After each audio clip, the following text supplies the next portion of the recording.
Hello mga kainahan, for today's video magluluto tayo ng munggos. Ready na ato ang ulo, ato ang okra, alugbati, kalabasa, talong, batong o ato ang klamasan. Then ako na siyang gipahumok na nato ato ang munggos. Okay, dugay pa na nato mahumok.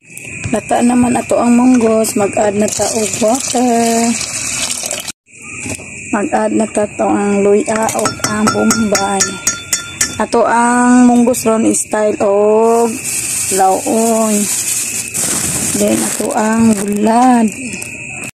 Ilunod na po na to ato ang gulay na kalabasa, talong ug ang batong. Sabay-sabay na para isa na to ang mahumok sabay. Then mag-add na ta sa ato ang pampalasa. Asin, gamay ron na to basin parat na. Then ato ang partner bitsin.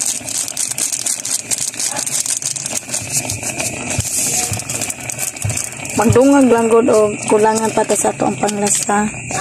Then ato ang bitsin gini sa mix di ay. Sige lang binitsin. Then ato ang mix. Agad taog sili haba og ang ato ang okra.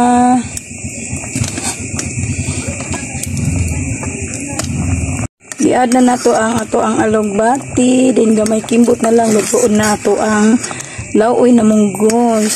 Then ato ang pinupino na to ang ulo sa bulad. Yan, luto na to ang laoy na munggos.